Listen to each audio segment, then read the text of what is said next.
கிறிஸ்துவுக்குள் பிரியமான தேவனுடைய பிள்ளைகளே, இந்த நாளின் காலை நேரத்தில் இயேசுவின் நாமத்தினால் உங்களை அன்போடு வாழ்த்துகிறேன். தேவனுடைய கரம் இந்த நாளிலே உங்களோடும் உங்கள் குடும்பத்தோடு கூட இருப்பதாக.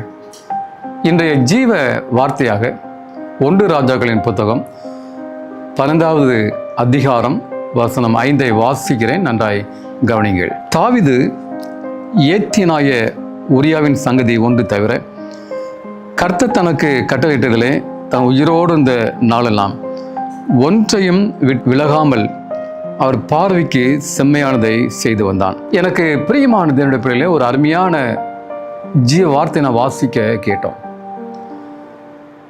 தாவீதின் வாழ்க்கையின் அனுபவத்திலே நான் கற்றுக்கொள்ள வேண்டிய ஒரு பாடம் இருக்கிறது. வேதம் தாவீதை குறித்து சொல்கிறது, தாவீதின் இருதயம் கர்த்தருடைய இருதயத்திற்கு ஏற்றதாக இருக்க கண்டேன் என்று தேவனே சாட்சி சொல்கிறார். தாவீது யார்? அவன் செய்த பாவம் என்ன? ஒரு மிகப்பெரிய பாவத்தை அவன் செய்தான். நீராடக்கூடிய ஒரு பெண் மீது இச்சை கொண்டான். அந்த பெண்ணை அடைவதற்காக அவளுடைய கணவனை அவன் போர்க்களத்திலே கொன்றான். எப்படிப்பட்ட மிக பயங்கரமான ஒரு பாவம் இது! ஆனாலும் அப்படிப்பட்ட தாவீதை தன்னுடைய இருதயத்திற்கு ஏற்றதாக இருக்க கண்டேன் என்று தேவன் சொல்கிறார். என்ன காரணம் பிரியமானவர்களை?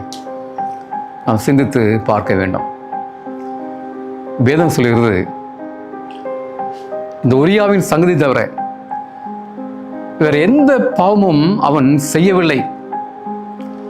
அவன் கர்த்தருடைய பார்வைக்கு செம்மையானதை அவன் வாழ்க்கையில் செய்திருந்தான்.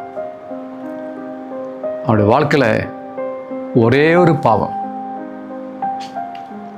அதன் பிறகு அவன் பாவம் செய்யவில்லை. வேதமே சாட்சி சொல்கிறது.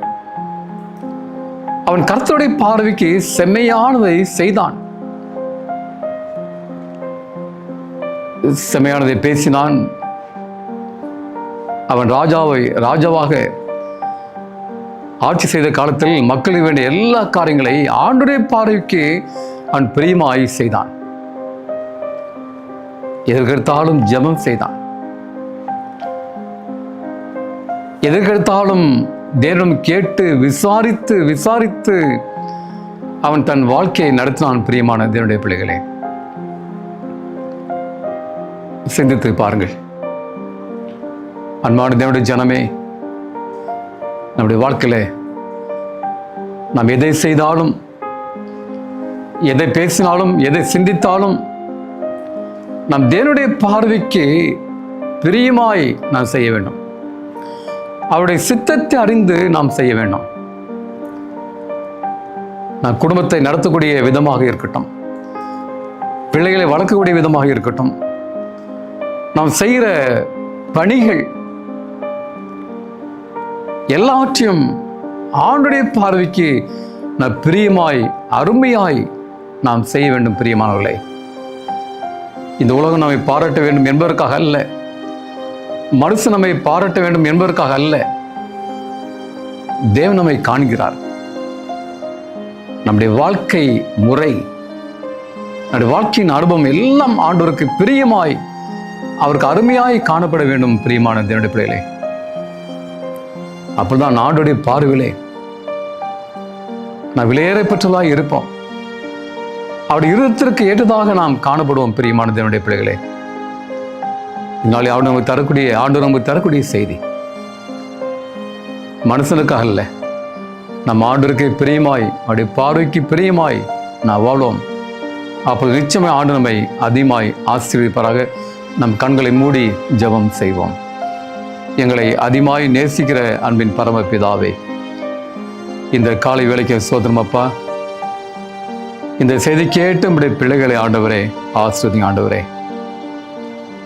நீர் எங்களை படைத்து உண்டாக்கினீர், எங்களை வாழ வைக்கிறீர். நான் உம்முடைய பார்வைக்கு நான் பிரியமாய் வாழ வேண்டும். எங்கள் வாழ்க்கை முறை உம்முடைய பார்வைக்கு பிரியமாக இருக்க வேண்டும் சாமி. எதை செய்தாலும் உன் நாமம் மையப்படும்படியாய் செய்ய கிருபை தாரும். இந்த நாளில் உங்களுடைய பிள்ளைகளை பாதுகாத்துக் கொள்ளுங்க. போக்கில் வரது கூட இருங்க. எல்லா தேவைகளையும் சந்திங்க, பாரங்களையும் சந்திங்க ஆண்டவரே. ஒருவேளை வியாதி இருக்கலாம், பலவீனம் இருக்கலாம், பிரச்சனை இருக்கலாம். எல்லாச்சும் ஆண்டு இந்த நாளே நீ மாற்றி நல்ல சோகத்தையும் பல தந்து வானத்தையும் பூமியை படுத்த வல்லமுள்ள கரம் உங்களுடைய பிள்ளைகள் இந்த நாளிலே ஆசீர்வதிக்கும்படியாய் இயேசுவின் நாமத்தில் வேண்டிக் கொள்கிறேன் பரலோகத்தின் பரம தகப்பனே. ஆமென், ஆமென்.